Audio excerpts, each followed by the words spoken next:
اللہ اللہ اللہ۔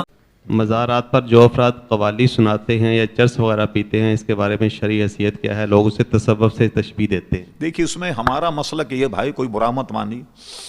اعلیٰ حضرت فاضل بریلوی نے اپنی کتاب جس کا پہلے میں نے حوالہ دیا احکام شریعت، اس میں فرمایا قوالی مزامیر کے ساتھ سننا حرام ہے۔ ڈھول طبلے تاشے جو بجتے ہیں نا یہ حرام ہے۔ تو اب اگر کسی نے قوالوں کو بلایا تو یہ بلانے والے کا ایک گناہ تو یہ کہ اس نے قوال کو بلایا، اور پھر قوال دوسرے ساتھ آئے، اور جتنے لوگ سنیں گے اس میں یہ سب کے سب گناہ گاروں، یہ سب کا گناہ پھر اس پر ہوگا جس نے محفل سجائی۔ اور ہم نے پہلے آپ سے عرض کیا کہ مزامیر حرام۔ حضرت عبداللہ ابن عباس کہیں تشریف لے جا رہے، کوئی موسیقی کی آواز یا تو کوئی بانسری بجا رہا تھا، کیا ہے، ایک حضرت صحابی حضرت نوفل، تو انہوں نے کیا کیا، حضرت عبداللہ ابن عباس نے کانوں میں انگلیاں رکھ لی اور نوفل سے کہا چلتے جا رہے، پوچھے آواز آ رہی، آواز آ رہی؟ جب انہوں نے کہا کہ اب نہیں آ رہی، انہوں نے اب اپنے کانوں میں سے انگلیاں نکال لیں۔ پھر اس کے بعد فرمایا میں ایک مرتبہ نبی کریم علیہ السلام کے ساتھ جا رہا تھا تو ایسی آواز آئی، تو جب آواز آئی تو حضور نے اپنی انگلیاں کانوں میں رکھ لی اور مجھ سے بار بار یا عبداللہ آواز آ رہی، یا عبداللہ آواز آ رہی۔ جب میں نے کہا نہیں آ رہی تو پھر حضور نے اپنے کانوں میں سے انگلیاں نکال لیں۔ تو کس نے پرہیز کیا مزامیر اور جناب موسیقی سے؟ پھر اس کے بعد اس پہ اعتراض یہ ہوا چلو حضرت عبداللہ ابن عباس نہیں سن، حضرت نوفل کیوں سن رہے تھے؟ ادھر حضور علیہ السلام نہیں سن رہے، عبداللہ ابن عباس کیوں سن رہے تھے؟ اس کا جواب یہ ہے کہ نوفل اس وقت بہت بچے تھے اور عبداللہ ابن عباس جوان تھے۔ اسی طرح حضور تشریف لے جا رہے تھے، عبداللہ ابن عباس بالکل بچے تھے اور حضور علیہ السلام ظاہر ہے کہ جوان تھے۔ تو جب بچہ ہو تو اس پر ظاہر ہے کہ کوئی شریعت کا معاملہ جو ہے وہ اس پر لاگو نہیں ہوتا۔ تو یہ اس کا، تو اس لیے ایسی چیزوں سے بچا جائے۔ اور یہ مزامیر جو ہیں اس سے دل مردہ ہو جاتا ہے آدمی۔ شیخ محقق شاہ عبدالحق محدث دہلوی نے بھی اس پہ ایک پورا رسالہ لکھا، اور اسی طرح اعلیٰ فاضل بریلوی کا رسالہ سما، اور اعلیٰ حضرت نے اپنے رسالے میں حضرت معین الدین چشتی رحمۃ اللہ علیہ، خواجہ غریب نواز، حضرت نظام الدین اولیاء اور دیگر چشتیہ بزرگوں کے اقوال نقل کیے کہ مزامیر حرام است، یہ ڈھول طبلے تاشے یہ جو ہیں ان کا بجانا جو ہے یہ حرام۔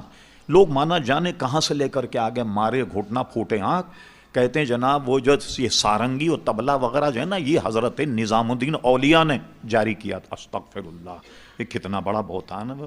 تو اللہ کے اتنے نیک بندے تھے نظام الدین اولیاء رحمۃ اللہ علیہ، اور ان پر بہتان باندھنا کہ یہ ستار اور یہ، بلکہ شادیوں میں گانے گاتے ہیں، کہتے ہیں یہ حضرت نظام الدین اولیاء نے لکھے تھے۔ وہ خدا کے بندے، ان کو تو وصال ہوئے تقریباً کوئی 700 برس ہو گئے۔ اس زمانے میں اردو بولی جاتی تھی، جو گیت لکھ کے چلے گئے ہمارے لیے کہ 700 برس کے بعد شادی میں میرے لکھے ہوئے گیت پڑھو۔ ارے کہیں سے تو فٹ بٹھاؤ بات کو بھائی، اردو میں گانے گاتی ہیں عورتیں اگڑم تگڑم سارے، کہتے ہیں یہ نظام الدین اولیاء نے لکھے، اور وہ اتنے کامل تھے تصوف میں کہ پوری تصوف کی تعلیم وغیرہ حاصل کرنے جب آنے کے بعد ان کی اماں نے دسترخوان بچھایا، خوشی ہوئی۔ جب انہوں نے کھانا کھایا تو جب دہی منہ میں ڈالا تو دہی منہ میں ڈالنے کے بعد کہا اماں یہ تو بہت کھٹا ہے۔ فرمایا اچھا کھانا کھا لو۔ کھانا کھانے کے بعد تو جا دوبارہ تعلیم حاصل کر کے ابھی صوفی نہیں بنا تو۔ وہ پھر چلے گئے اماں کے کہنے، پھر بڑے مشائخ اور صوفیہ علم سیکھ کر آئے۔ پھر جب دسترخوان پر بیٹھے تو ان کی اماں نے کیا کیا کہ دہی نما چونا رکھ دیا۔ چونا دہی سے ملتا ہوا ہوتا ہے نا، چونے کو سجا کر کے دہی کی جگہ وہ کٹورا رکھ دیا۔